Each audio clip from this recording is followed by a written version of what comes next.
Mother's Day is always the second Sunday of May, going all the way back to 1914. But during the Middle Ages, Mothering Sunday was celebrated on the fourth Sunday in Lent. We all know that mothers are special, so fathers, please don't take it personal. Most of the time when there is a great accomplishment, the person who's receiving that great accomplishment, they always want to give a shout out to someone special. And they always start with their mother. For an example, the Florida Gators, they won the NCAA basketball championship. So there was an interview. One of the players was overjoyed, was overcome with emotions. And one of the things he said, and I quote, "I can't wait to see my mom. I love you, girl."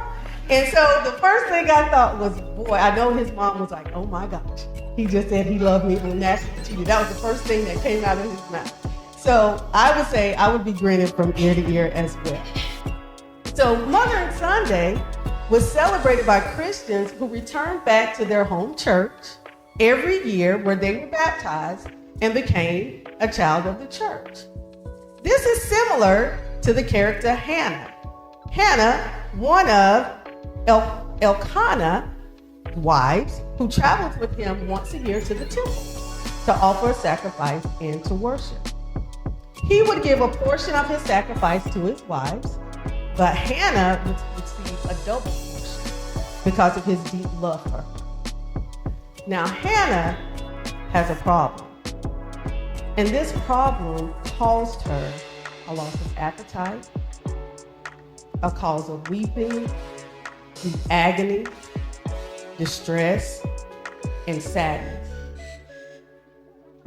Hannah is lost, and she is in a state of helplessness, confusion, unworthiness, and uncertainty.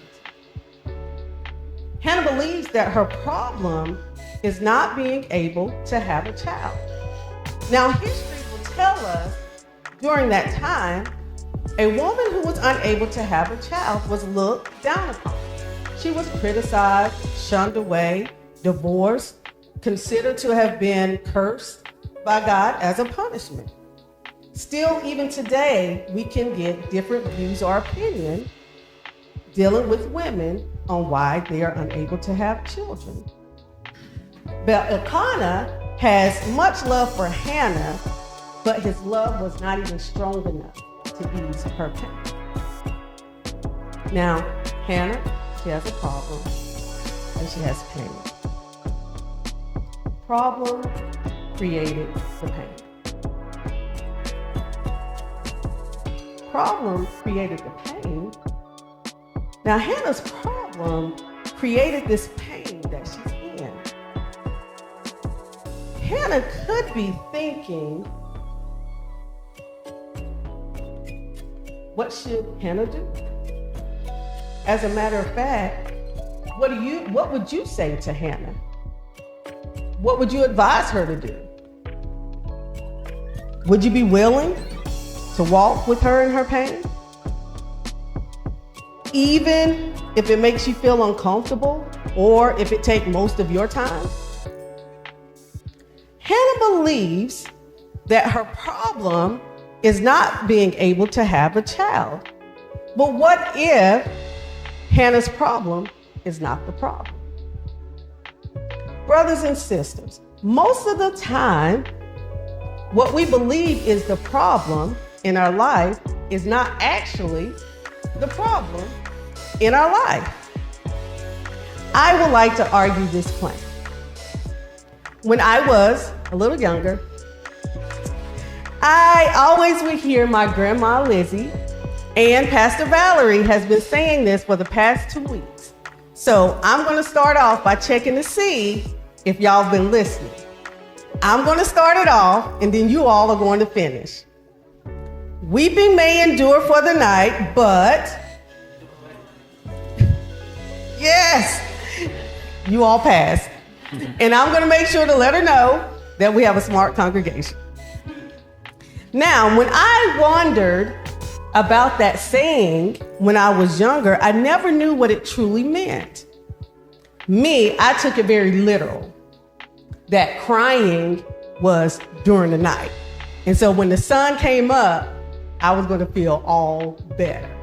However, once I became a little older, I realized night could be any part of my day. And that joy was only going to come when I could see God clearly. You see, Hannah is in a night of weeping, in a night of deep distress, a night of anxiety, a night of sadness, a night of anger, a night of loneliness. Now, Hannah begins to do something that we are all familiar with. That is, she begins to pray. But she begins to pray on what she believed is the problem.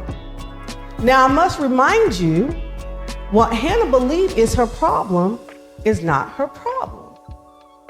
Listen to the words of her prayer. O Lord of hosts, if only you will look on the misery of your servant and remember me and not forget your servant, but will give to your servant a male child. Hannah knew, as some of us know, that something starts to happen when you pray. Now, there are some lessons that we can learn through Hannah's actions dealing with prayer. Point 1, Hannah knew that no one could help her except the Lord. Like the hymn states, it's me, oh Lord, standing in the need of prayer. Not my mother, not my brother, not my sister, nor my brother, but it's me. It's me, oh Lord, standing in the need of prayer.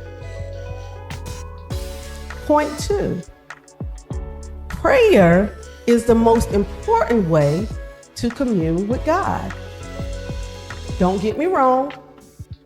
Worship, that is another way to commune with God. But prayer, that's personal. That's when we can each individually go to God on our own behalf, to the Most High, and voice all of our concerns to Him who is able. Point 3, and we get to leave it all there. As it is stated in Matthew 11:28, come to me, all that are weary and carrying heavy burdens, and I will give you rest. It's funny how God answers our prayers. There is not a formula that would make sense to me how He does it. So if you don't mind, let me share a little story about me. I worked in the financial world for 20 years, and during that opportunity, I had the chance to travel to Jamaica for a vacation Bible school mission trip. I was elated, I was excited. This was going to be my first stamp in my passport. Now, I used to get so sick and tired of Franklin telling me about all his places he had traveled and the number of stamps he had in his passport. So, now I'm going to get my first stamp in my passport. This being my first mission trip, what did I do? I started praying. God, prepare me. Lord, use me as you will. Now, it was time for us to start selecting our groups that we wanted to work with for Vacation Bible School. I like working with the youth. I did not like working with younger children. However, the youth was packed. They already had their teachers. So I decided to assist with the first and second graders. That key word, assist with the first and second graders. Well, we had several Zoom calls in the meeting. I was able to meet the lead teacher and the other assistants for my age group. They were wonderful. So it was time for us to travel to Jamaica. We all had to meet each other and discuss what our days were going to look like. But we were made aware 2 days before we left that the lead teacher for my age group was not going to be able to make it, but everything was going to be fine. They had everything covered. No problem. Now, the pastor that was leading the mission trip, we knew him, Reverend Trevor. We started our meeting when we got there by first going around the room for introductions. He said, state your name, where you're from, your home church, the age group, and who's the lead teacher. Well, it was my turn.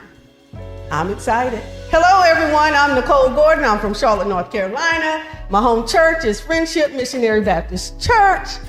I'm assisting with first and second grade. I do not know who the lead teacher is because she wasn't able to make it, but it's nice to meet everyone. So I sat back.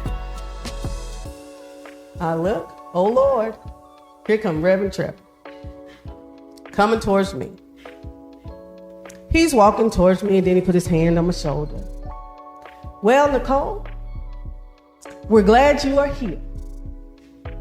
I wanted to let you know that you will be the lead teacher for the first and second graders during this mission trip. I started laughing and I said, quit playing, Trevor. Now, mind you, I dropped the reverend. There was no more reverend at this time. Quit playing, Trevor. And Trevor responded, I'm not playing. I think you'll be perfect. Now, I'm a big crybaby. So, of course, I held it all together for that moment. What happens next? Franklin and we make it to the room. I started crying, kept crying. Franklin has this look. And all he's doing is just staring at me, crying. Then he asked this question. What have you been praying for? I was beside myself. So, with an attitude, I looked directly at him and said, I know what I was praying for. I asked for the Lord to use me as he will, but not like this. I'm not equipped to lead, and you're the one that's the youth pastor at our church. He didn't say anything. I knew and know that Franklin loves me. I knew and know that only the Lord could help me. So, moving forward, the Lord did help me, and the mission trip was a huge success, despite having the largest group each day on the site. Now, that prayer, Lord, use me as you will, over 5 years ago, I didn't know at that time, was the kickstart to where I am now. In a classroom, as a lead teacher with no assistant but the Lord, of second graders, and in my first year, third semester of seminary. What I thought was the problem was not the problem. Hannah was granted God's peace through her prayer, just like I was granted peace through my prayer. Her problem created her pain. But God's peace defeats the problem and the pain. That felt good to me, so I'm gonna repeat it again. So just listen and let it resonate for you. Her problem created her pain. But God's peace defeats the problem and the pain. Now, some of us may be wondering why God would take Hannah through all of that. Or why does God take us through all of that? My daughter has this thing of saying, it doesn't take all of that to get my attention. So, as I close, let me share this story with you.